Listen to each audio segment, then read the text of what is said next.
கல்முனை தெற்கு சுகாதார வைத்திய அதிகாரி பிரிவிற்குட்பட்ட மருதமுனை மற்றும் பெரிய நிலாவணை பகுதிகளில் அண்மை காலமாக டெங்கு நோயின் தாக்கம் அதிகரித்து காணப்பட்டதனை அடுத்து அதனை தடுப்பதற்கான விசேட மற்றும் பாரிய டெங்கு கட்டுப்பாட்டு வேலை திட்டம் ஒன்று நேற்று 11ஆம் தேதி முன்னெடுக்கப்பட்டது. கல்முனை பிராந்திய சுகாதார சேவைகள் பணிப்பாளர் வைத்திய கலாநிதி திருமதி ஷக்கீலா இஸ்ஸதீனின் ஆலோசனைக்கமைய பிராந்திய தொற்றுநோய் தடுப்பு பிரிவின் வழிகாட்டலில் கல்முனை தெற்கு சுகாதார வைத்திய அதிகாரி வைத்தியர் SF ஷாரா சராஃப்தீன் தலைமையில் இந்த நடவடிக்கை முன்னெடுக்கப்பட்டது. குறித்த விசேட மற்றும் பாரிய டெங்கு கட்டுப்பாட்டு வேலை திட்டத்தில் கல்முனை பிரதேச செயலகம், மாநகர சபை, முப்படையினர், மருதமுனை பள்ளிவாசல்கள் மற்றும் பொது அமைப்புகள் ஒன்றிணைந்து முழுமையான ஒத்துழைப்புகளை வழங்கின. பல்வேறு குழுக்களாக பிரிந்த அதிகாரிகள் மற்றும் ஊழியர்கள் மருதமுனை மற்றும் பெரிய நிலாவணை பகுதிகளில் உள்ள வீடுகள், பொது இடங்கள், பாடசாலைகள் மற்றும் அரசு அலுவலகங்களை மிக தீவிரமாக சோதனையிட்டனர்.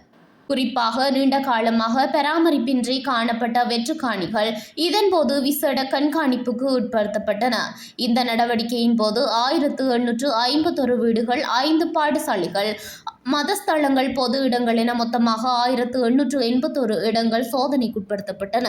இதில் 341 இடங்கள் டெங்கு நுளம்பு பரவக்கூடிய இடங்களாக அடையாளம் காணப்பட்டதுடன் 16 நபர்களுக்கு எதிராக சட்ட நடவடிக்கைகளும் மேற்கொள்ளப்பட்டன. மேலும் நுளம்பு பெருகக்கூடிய வகையில் நீர் தேங்கியிருந்த டயர்கள், பிளாஸ்டிக் கொள்கலன்கள் உள்ளிட்ட கழிவுகள் உடனடியாக அகற்றப்பட்டன. சுற்றுச்சூழல் பாதுகாப்பை அலட்சியப்படுத்தி டெங்கு நுளம்புகள் பெருகும் வகையில் சூழலை வைத்திருந்த உரிமையாளர்களுக்கு எதிராக சிவப்பு எச்சரிக்கை விடுக்கப்பட்டது.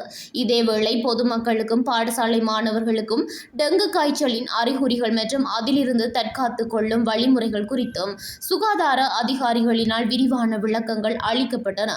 இந்நிகழ்வில் கல்முனை பிரதேச செயலாளர் TMM அன்சார், பிராந்திய தொற்றுநோய் தடுப்பு பிரிவின் பொறுப்பு வைத்திய அதிகாரி வைத்தியர் MI ரிஸ்னின்முத், கல்முனை தெற்கு பதில் சுகாதார வைத்திய அதிகாரி சமூக நல விசேட வைத்தியர் MM ஃபாயிஸ், வைத்தியர் அஸ்மி, பிராந்திய மேற்பார்வை பொது சுகாதார பரிசோதகர் ILM லஃபீர் உள்ளிட்ட சுகாதார திணைக்கள உத்தியோகத்தர்கள், ஊழியர்கள் மற்றும் தொண்டர்கள் பலரும் கலந்து கொண்டனர்.